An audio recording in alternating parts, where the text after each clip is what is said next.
Olá, pessoal! Tudo bem com vocês? Lucas, Larissa e eu, Gelti, somos residentes do programa de Residência Pedagógica do curso de Licenciatura em Geografia da Universidade Federal dos Vales do Jequitinhonha e Mucuri. E vamos falar sobre o tema da semana 1 do PET de Geografia, que trata sobre globalização, desterritorialização e rede de solidariedade. Então, pessoal, vamos falar agora sobre as redes de solidariedade. As redes de solidariedade é uma tendência global de transformações na sociedade e no mundo de trabalho, articulada à crise dos grandes projetos de crescimento econômico e de intervenção do Estado no mercado. Tem trazido com ela novos desafios para as famílias ou indivíduos em âmbito global, nacional e também regional, que sofrem, de algum modo, de exclusões nos processos de desenvolvimento e das políticas sociais. Com isso, nas últimas décadas, o Ocidente, com seu modelo de desenvolvimento hegemônico, ou capitalismo, atrelado à globalização, desencadeou desequilíbrios nas relações sociais. Esses desequilíbrios poderiam ser explicados pela emergência de uma nova problemática advinda do progresso e da riqueza alcançados com a dinâmica da produção industrial. Porém, uma significativa parcela da sociedade, que não estava integrada ao sistema, vivencia incertezas, precariedades e nova forma de estabilidade social.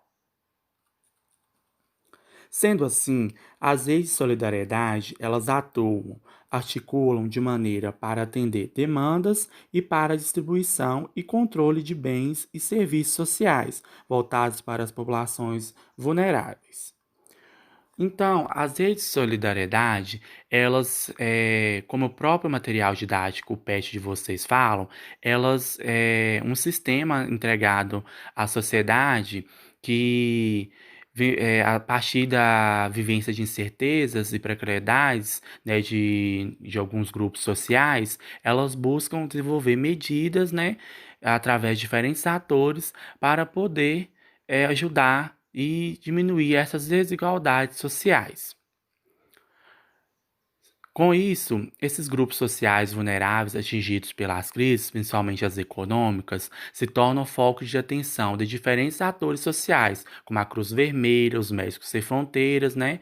E eles emergem de diferentes contextos e estratégias sobrevivências criadas por redes de solidariedade para obtenção de diferentes recursos para a satisfação das condições materiais e de produção e reprodução social de existência das famílias em situação de desigualdades sociais.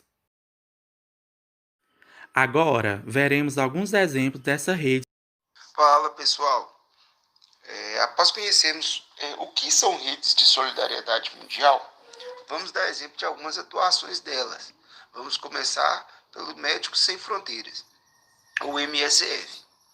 A MSF é uma organização humanitária internacional que leva cuidados de saúde para pessoas afetadas por graves crises humanitárias.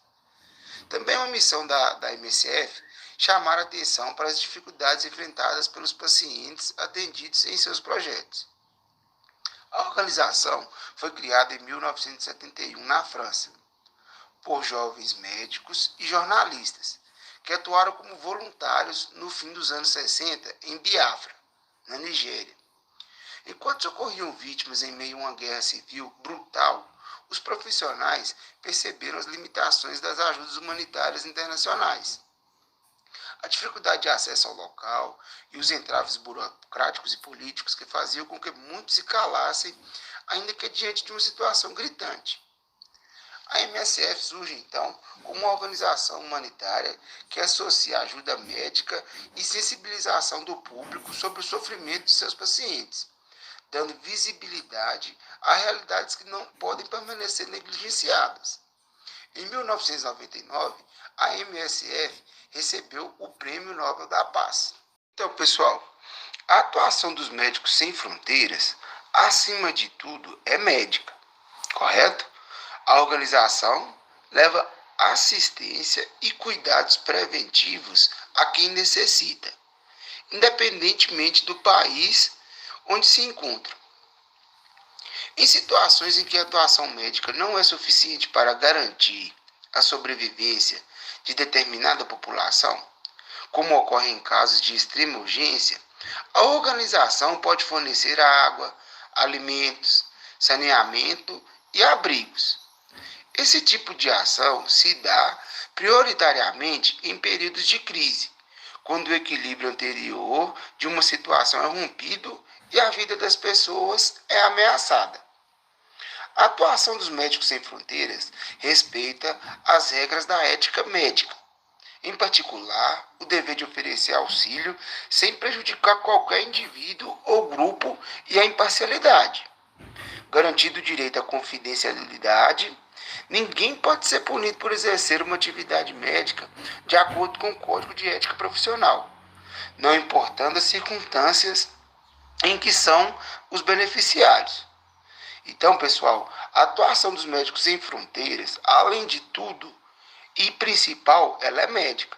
Mas chega num determinado momento que a assistência médica não se faz eficaz para a sobrevivência das pessoas, ela atua nos outros cenários, que é de saneamento, abrigo, levar água, alimento, que são funções básicas para a sobrevivência do ser humano, correto? Então, esse é um exemplo de rede de solidariedade mundial, o Médicos Sem Fronteiras. Um outro exemplo de rede de solidariedade é o Comitê Internacional da Cruz Vermelha. Ela é uma entidade de fins humanitários, sem nenhuma preocupação com lucros e completamente livre e imparcial. Ou seja, esse comitê não visa lucro algum. Ele tem como objetivo auxiliar a todos os seres que forem atingidos em contextos de guerra e de outras formas de opressão e abuso de força. Sua sede está localizada na capital da Suíça, lá em Genebra. Esse comitê tem em suas mãos um mandato concedido pela sociedade internacional, o que lhe permite proteger o direito internacional humanitário. Grupo de leis que protege o homem em períodos de conflito bélico. Ele também zela pelo movimento da Cruz Vermelha e do Crescente Vermelho. O movimento da Cruz Vermelha foi surgido em 1863 e tem como objetivo garantir o atendimento aos soldados feridos em conflitos armados e também pode dar apoio à população afetada. O Crescente Vermelho foi criado em 1919 e tem o intuito de unificar a comunicação entre as diversas operações da Cruz Vermelha. É responsável por coordenar mundialmente as ações realizadas por essa instituição. O Comitê Internacional da Cruz Vermelha tem sobre sua responsabilidade avaliar, aliviar a dor humana sem estabelecer qualquer diferença entre os sofredores. Então, ele ora igualmente para todos. Ela deve atuar na época e no lugar em que um conflito bélico é consagrado, nas áreas específicas, sempre em benefício de todos os que forem alcançados pelas consequências da guerra e estados de violência e repressão, seja ela civil ou militar. A Cruz Vermelha estabelece igualmente ações para aprimorar a saúde, impedir o aparecimento de enfermidades e para minorar a dor das vítimas de situações calamitosas. Cabe a ela, então, orientar os membros das comunidades socorridas, recrutar, treinar e aplicar o pessoal necessário às finalidades da instituição. Cabe a ela também incentivar a participação de jovens voluntários nos trabalhos da Cruz Vermelha, fazendo a qualificação e a inserção deles na instituição. Ela tem também como objetivo divulgar os princípios humanitários da Cruz Vermelha, que tem como fim de desenvolver na população as ideias de paz, respeito mútuo e compreensão entre todos os homens e todos os povos.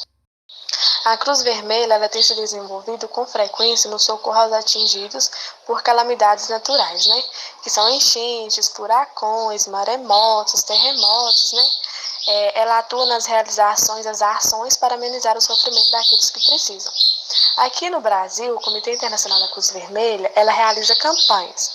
No inverno, por exemplo, diversas filiais estaduais e municipais promovem a campanha do agasalho. Com certeza vocês já devem ter ouvido falar, que são a arrecadação de roupas, cobertores, né, que são coletados nos endereços das filiais e das empresas parceiras, né.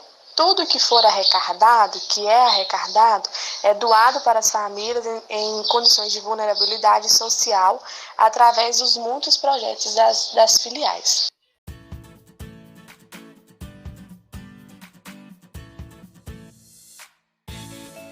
Até mais, pessoal! Esse foi o resumo da primeira semana do PET. Fiquem atentos que semana que vem teremos o resumo da segunda semana.